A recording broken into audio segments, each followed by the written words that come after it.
welcome to another edition of Faith on the Street. It's a new month. Happy August to you, by the way. I'm Amanda Elu, and I have decided to talk about economic situation in Nigeria. I wanted to ask people of different occupations what they've been going through, how every person is deeply affected, and also suggestions on how to move forward because it matters. I'm going into the street to ask people of different occupations how they have been affected by this economy. Negatively, actually. There's so much to say. Remember not to touch this until it's over.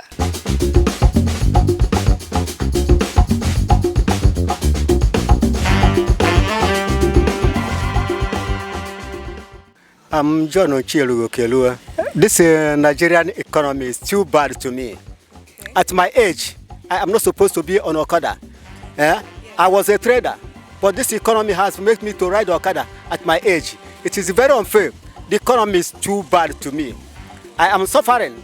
I am 70 plus now, but I'm still on Okada. I am suffering. I don't like this economy.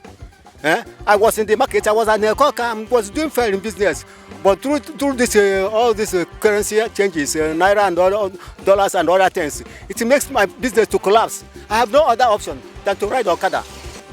I'm Mrs. Amako.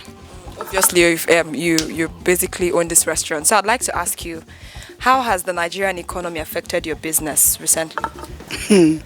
It has affected it real bad. Because the economy is very, very bad.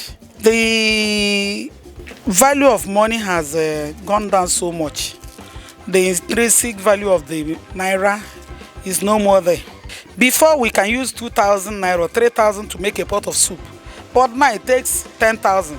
Yet it's hard you get the old quality of soup. My name is Mrs. Diana Keller. I'm a hairstylist. How does this economy affect your business as they make it now? How is it affecting you? The economic is really affecting us because what we used to do before, like my business now, before I used to have work, have plenty customers, but now it's no more again. There is no school since how many months ago. We have been trying our best, maybe the school will call off, but they have not called off the school. So the thing is really affecting our business. And now that you're riding Okada, are you still having problems? What problems do you now pass through, in this business? Well, I cannot say that the Okada business is good. It is never a good thing to anybody to ride Okada. Just on the road every time. Not a vehicle that have 4 tires, just single tire, carrying passengers here and there. It is never advisable. Dealing with the fuel and everything too. The fuel, mostly fuel sector. Most of this time, around this area we are riding, and we never have any opportunity to go to the filling station. We buy from black markets. Oh, really? We are buying from black markets because it's cheaper. It is not cheaper. I mean, before you travel to the filling station and come back, you lose a liter of fuel. So we consider it to buy from black market, so it will make you quicker to carry passengers and go drop and come back again. Our business is no longer moving like before again. So if there was school, what would happen? Oh, if there was school, our business used to move. We do have a lot of customers. Students. We don't used to lack money, but now the economic is really affecting us. There is no money again. The kind of money we have before is hard for us before we can see the kind of money now. And if you're going to buy things that you need for this business, how is it in the market? How is it, the price of things? It's very costly, very expensive. Before, we'll carry a little money to the market and get a lot of things. But now, when we carry big money, what we'll buy, we'll think that we lost money. At last, when we finally calculate what we bought, it's exactly the money we carry to the market. So the economic is very, very bad. Everything is very high in the market, and the economy is not improving now. The dollar is exchanging for 710, 720. I said yesterday 720. So it's bad. How can poor person survive in this country? I don't really understand what is going on. So some people say, especially for your line of business, for instance, if we have more people focusing on agriculture, it might do Nigeria good. What do you have to say about this? That's true, but the problem is that the militants and the unknown gunmen in the north will not allow them to go to their farm. They will go there and kill them. Let me tell you, for instance, we do get dry fish from Medugri, a street, a road, Jega Road in Medugri. But now those fishermen there cannot go because the Boko Haram people have taken over the place. So you see, it makes things very difficult. Most of the things we use, we get them from the north. The fresh tomatoes, the rice, beans, onion, carrots, cabbage, name them. But they are very, very expensive now because it's only few people that can grow it, maybe at the back of their house or close to their house. They are the ones selling. They can no longer go to their farm freely as they do. So that is the problem.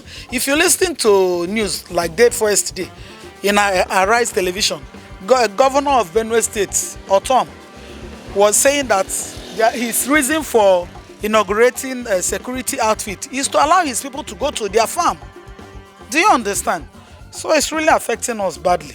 I've talked to a lot of people, and different people are not finding it funny in Nigeria because of the economic situation. So I'd like to ask you quickly, as a solicitor, a business consultant, and everything that you are, what do you think is the way forward? How do you think we can solve some of these problems, without involving the government? Okay, without involving the government? Yeah, I think there's a way. The truth is, I do not think, I belong to the school of thought that there's very little we can do without government actually playing their part in ensuring that the economic situation improves. However, some of the things that we can do are creating what I call economic ecosystems. For example, I'll just give you an example. The BB Niger program right now, basically people are employed, people are being paid to do things, and it creates an ecosystem where value flows, right? And if we have a multiplicity of these ecosystems, maybe our football league, the music industry, the movie industry, some of these businesses that are private sector dominated, if we could have a replication of these kind of systems in those areas, I think we may go some length in trying to make sure that there's fluidity in terms of money, cash flow, liquidity, all of these things. However, but the truth is this: government has to play a role in ensuring that some of these things go down, because with the increase in the cost of living, so many businesses are shutting down, so many businesses are leaving. So the labor demand is also decreasing, unemployment is increasing.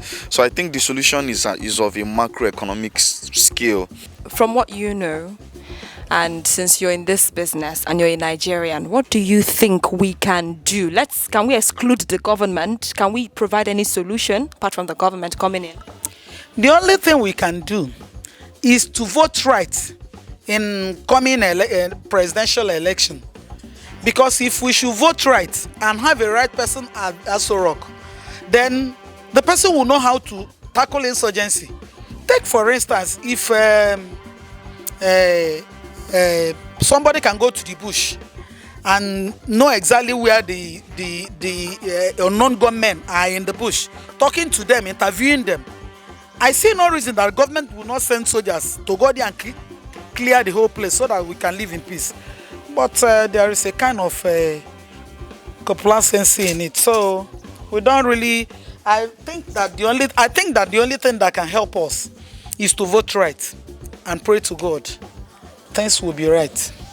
So do you think there's a way we can solve this problem? The way we can solve this problem is to have a good leadership in Nigeria. So it's the government? To the government, to have a good leadership. Once we have good leadership, everything should be normal. That's what I'm saying. What do you think we can do to help the situation as they cost like this now? What thing we suppose do? What thing you think say you fit do or we fit do? Okay, what we can do, we are pleading the government so that the government can help us to do something, because we don't know what we can do again, because it's the government that can help us to reset all these things that have scattered. Let it help us to set it, let it be normal for us, because people are really suffering. So what government should ordinarily do to solve the problem would be to renegotiate internal and external debts in terms of payment plans, to also open up the borders and allow importation, free importation, because right now we are an importing country. So as much as we've tried to meet up the demands, we are failing. The farm outputs are very low because of insecurity. People are no longer going to the farms, so only very few people are coming to the market with produce, and that has caused some kind of like market dominance in some areas of the country, and that has increased the cost of sales of all of these things. So the truth is this: we can only do so much as people. We can only do so much. I think it's left for the government. So it's basically the government. Yes, it's basically them, because their job isn't actually to solve the problem. Their job is to create a conducive environment for private sector, like for individuals and companies to come in and solve the problems. Some sectors are growing, some are failing. The real estate sector is growing because people are looking for places to bury their money and then wait for it to grow. So yeah, that's basically that. It's been an eventful one today. You are a Nigerian, if you are, and I'm sure you can relate to some of the things mentioned by these persons. The thing is, who are we waiting for? Should we wait for anybody? You may say the government, but what are you doing to help the situation? I don't know really who we should wait for. Someone already said the government has a large part to play. But what do we do from now till the end of this ruckus? That's the question. What are you doing to solve the problem? And I hope those who it concerns get to see this and understand the afflictions or the situation or predicament of their people, because it is important we start facing these things. These are real problems in Nigeria. We'll do this again if you stay with me on Faith on the Street. Join us on different platforms on Facebook, Instagram, YouTube, and Twitter. We are Faith on the Street, and we're here to serve you. I am Amanda Elu. Have yourself an amazing August.